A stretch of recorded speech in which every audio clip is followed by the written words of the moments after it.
بچے نے بہت اچھی اپنی بات رکھی ہے۔ مولانا کے مدرسے میں تعلیم حاصل کرنے والے بچے ہمارے سامنے یہ بات رکھی ہے کہ وہاں کس طرح تعلیم و تربیت کا انتظام کیا جاتا ہے، کیسے بچوں کو تیار کیا جاتا ہے۔ لہذا ہم بھی ہمارے مقام سے کوشش کریں کہ کم سے کم ہمارے اس مقام سے بھی مولانا کے مدرسے میں کچھ بچے ہم بھیجیں تاکہ وہ تیار ہو کر ہمارے یہاں پر فائدانہ رول ادا کریں۔ بچے کو بلانے کا مقصد یہ بھی تھا کہ لوگوں کو تربیت ملے۔ مولانا کا یہاں بچے کو بلانے کا مقصد یہی تھا، چونکہ یہ بچہ قریب ہی رہتے ہیں یہاں اروڑا بازار میں، لہٰذا نزدیکی ہونے کی وجہ سے یہاں اس کو بلایا گیا تاکہ لے کر بتا دیا جائے، مظاہرہ کر دیا جائے کہ وہاں تعلیم و تربیت کا بہترین انتظام۔ تمام سے گزارش ہے کہ اپنے بچوں کے بارے میں سوچیں۔ آج یہی ضرورت ہے کہ ہمارے بچوں کا ایمان ہم کیسے محفوظ رکھ سکتے ہیں، ان کی سیرت و کردار کو کیسے ہم بچا سکتے ہیں باطل کے لرغے سے، لہذا اس کی بہت ضرورت۔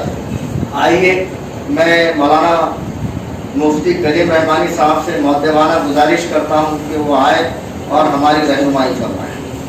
السلام علیکم ورحمۃ اللہ وبرکاتہ۔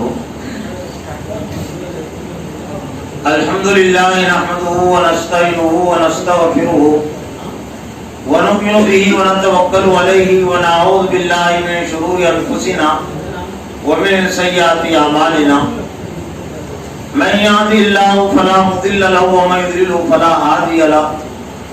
قال اللہ تعالی فی القرآن المجید والفرقان الحمید، اعوذ باللہ من الشیطان الرجیم، بسم اللہ الرحمن الرحیم۔ اهدنا الصراط المستقیم صراط الذین انعمت علیہم غیر المغضوب علیہم ولا الضالین۔ وقال اللہ تعالی اذن افتؤمنون ببعض الکتاب وتکفرون ببعض وما جزاء من يفعل ذلك منكم الا خزي في الحیاۃ الدنیا ویوم القیامۃ یردون الی اشد العذاب۔ وقال اللہ تعالی اذن کنتم خیر امۃ اخرجت للناس تأمرون بالمعروف وتنہون عن المنکر وتؤمنون باللہ۔ وقال النبی صلی اللہ علیہ وسلم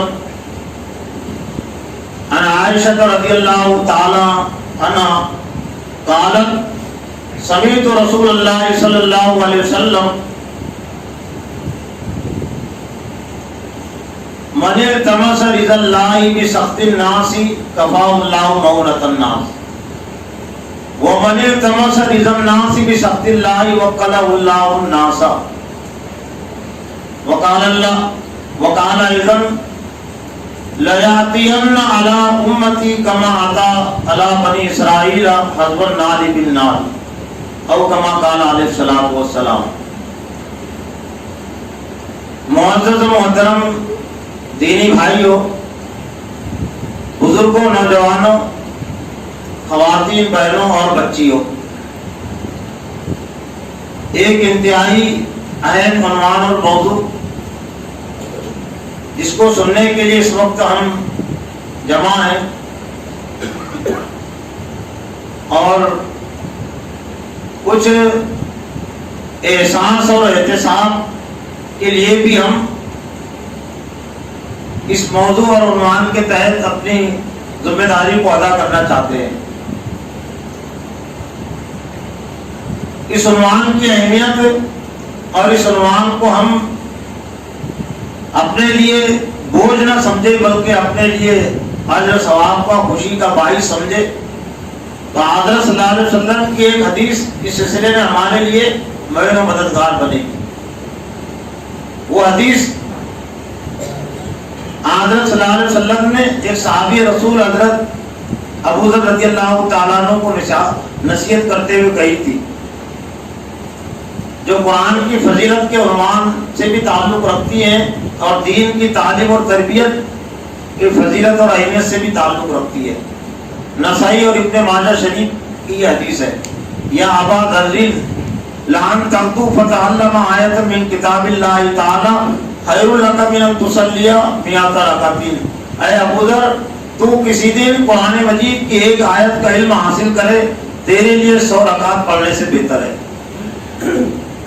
اور تو کسی دن اسلام کے ایک عنوان اور موضوع کا علم حاصل کرے فتعلم بابا من العلم عمل بھی او لم یعمل بھی. اسلام کے ایک عنوان اور موضوع کا علم حاصل کرے چاہے اس پر عمل ہو یا نہ ہو. خیر لک من ان تصلی 1000 رکعات، تیرے لیے 1000 رکعتیں پڑھنے سے بہتر ہے. اور میں نے اس حدیث کو اس لیے بھی پیش کیا اپنے آپ پر اور آپ پر کہ عام طور سے اجر ثواب کے حوالے سے جو امت میں ذہن بنا ہوا ہے وہ یہ کہ ہم ذکر کریں گے، تسبیح پڑھیں گے، نوافل پڑھیں گے، تلاوت کریں گے تو اجر ثواب ملے گا. تقریر بیان سننے کا کیا اجر ثواب ملے گا؟ عام طور سے تقریر اور بیان کو لوگ وقت کا ضیاع سمجھتے ہیں. یہ اور بات ہے یقیناً بہت ساری تقریر ایسی ہوتی ہے کہ اس میں وقت کا ضیاع ہوتا ہے، لیکن جو تقریر اور بیانات قرآن حدیث کی روشنی میں ہوتے ہیں وہ عین دین اور ایمان کا حصہ ہے، عین تعلیم و تربیت کا حصہ ہے، عین تفقہ فی الدین کا حصہ ہے. دین کی سمجھ بوجھ، دین کا علم حاصل کرنا. حضرت صلی اللہ علیہ وسلم کا بھی جو عمومی طریقہ تھا تعلیم دینے کا وہ آپ تقریر ہی کرتے تھے.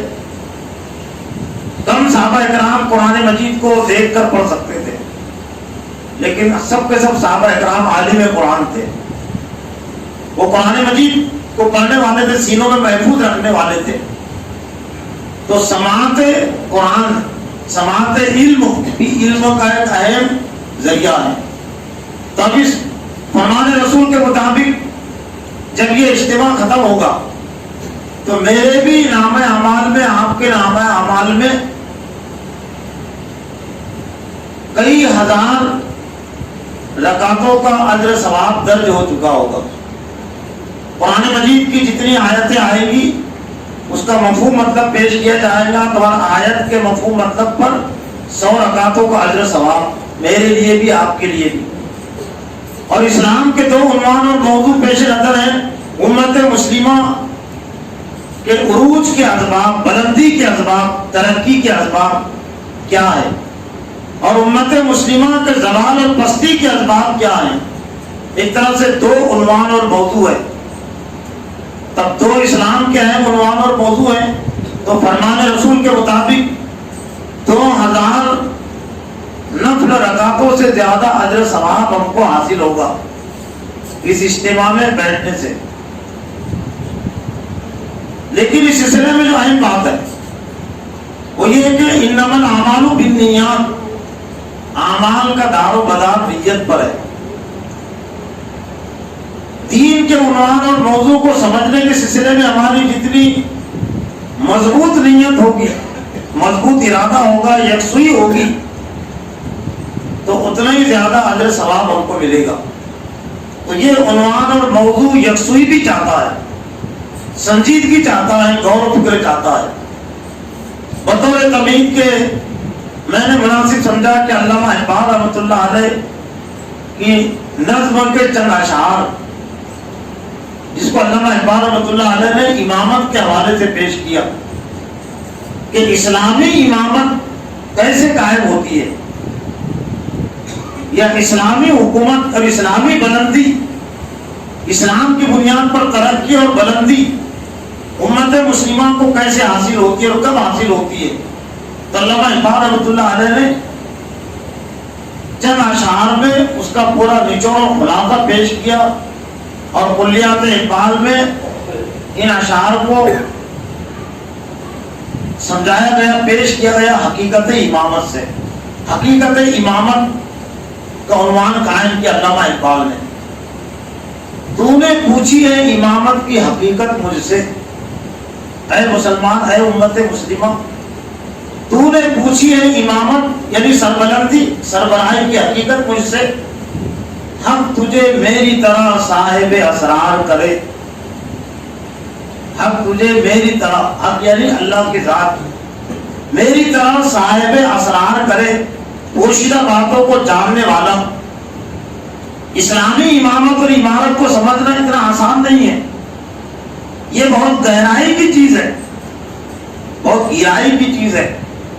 حق تجھے میری طرح صاحب اسرار کرے، ہے وہی تیرے زمانے کا امام برحق، ہے وہی تیرے زمانے کا امام برحق جو تجھے حاضر و موجود سے بیدار کرے، حاضر و موجود سے بیدار کرے، متنفر کرے. یہ جو کچھ دنیا میں اس کی بہت زیادہ حقیقت نہیں ہے، نہ پستی کی بہت زیادہ کوئی حقیقت ہے اور نہ دنیا کی ترقی کی بہت زیادہ حقیقت ہے. اور پھر آگے علامہ اقبال نے اسلامی عمارت کی حقیقت اور اس کے تقاضوں کو سمجھایا کہ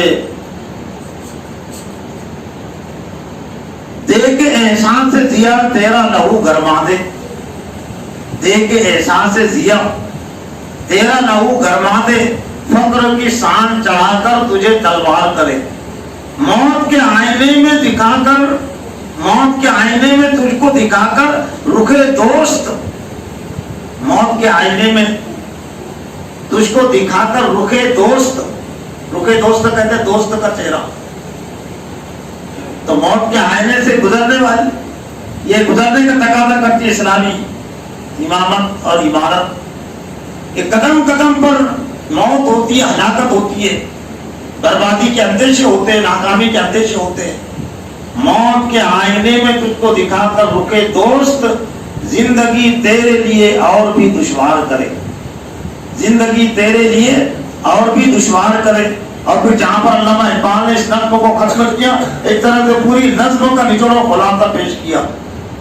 فتنہ ملت بیضائے امامت اس کی، یعنی فتنہ ملت بیضائے امامت اس کی جو مسلمان کو سلاطین کا پرستار کرے. لیکن آج دنیا میں وہی امامت زیادہ مقبول ہے جو مسلمان کو سلاطین کا، بادشاہوں کا پرستار کرے. یہ ایک تو بادشاہ ہوتے تھے انفرادی بادشاہ، لیکن یہ جمہوریت اور سیکولر دم کے حاملین یہ بھی بادشاہوں سے کم نہیں ہے. ایک ہی پہلو اصل میں جب ہوتا ہے تو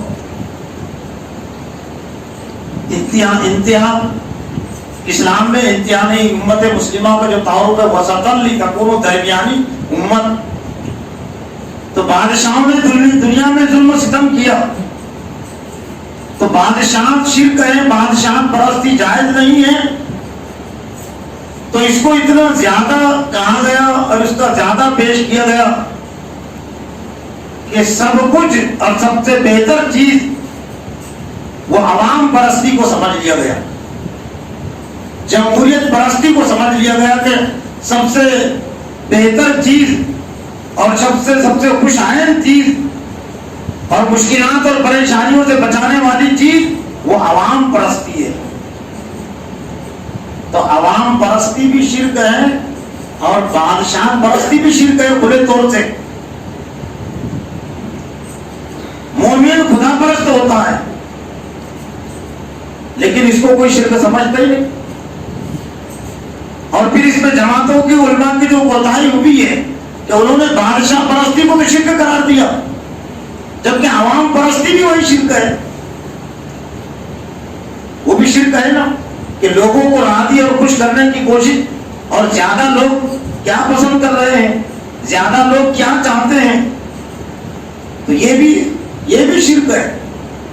لیکن یہ شرک ایک طرح سے دب گیا، چھپ گیا وہ بادشاہ کے شرکے کے نتیجے میں. اور یہ علامہ اقبال رحمۃ اللہ علیہ نے جب جمہوریت اور عوام پرستی بہت زیادہ مضبوط نہیں ہوئی تھی، لیکن جمہوریت اور عوام پرستی میں کتنا ظلم و ستم ہے.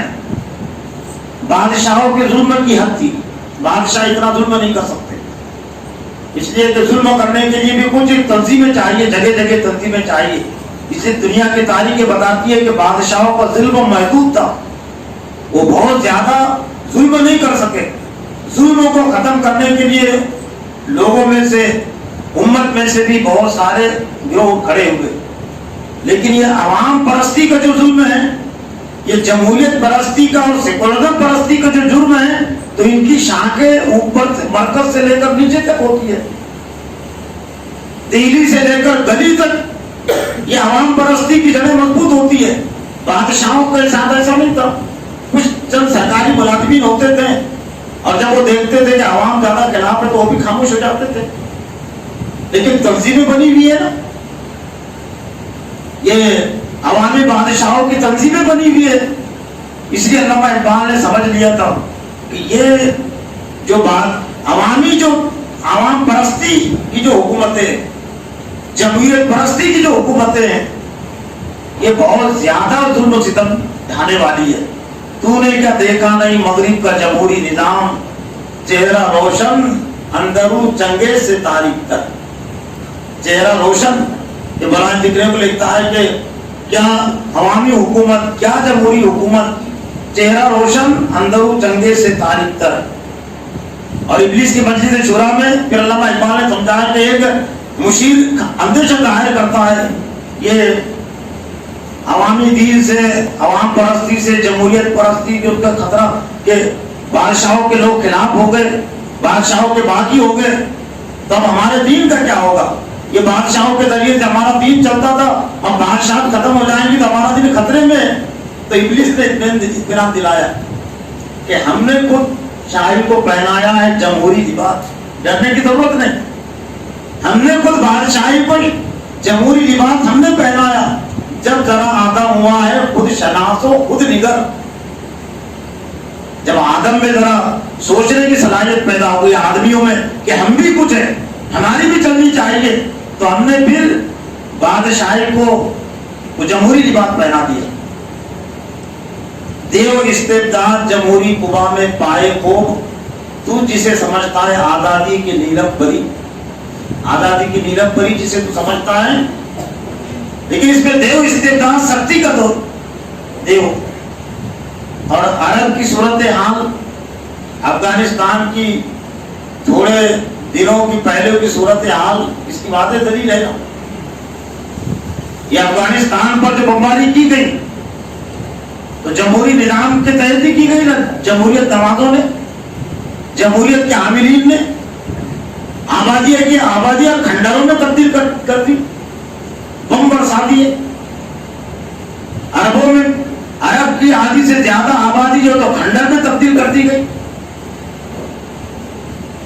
اور پھر شروعات بڑے صغیر میں بھی ہو رہی ہے.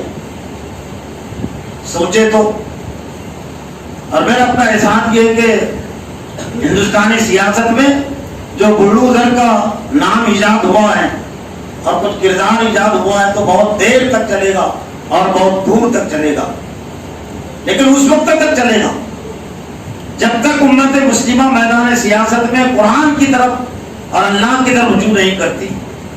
لیکن جس دن امت مسلمہ میدان سیاست میں قرآن کی طرف اور اللہ کے دین کی طرف رجوع ہو جائے گی تو یہ بلڈوزر اس کی کوئی حیثیت اور حقیقت باقی نہیں رہی. وہ خس و خاشاک کی طرح ہے, وہ کلمہ خبیثہ ہے جس کے لیے کوئی بنیاد نہیں ہے, جس کے لیے کوئی جماؤ اور مضبوطی نہیں ہے. امت مسلمہ کا عروج اور زوال, میں نے سورہ فاتحہ کی شروع میں آیت پڑھی تھی اور میں یہ چاہتا ہوں کہ یہ موضوع کو ہم صرف ایک تاریخ کا حصہ نہ سمجھے, بہت دور کی کوڑی دور کی بات نہ سمجھے.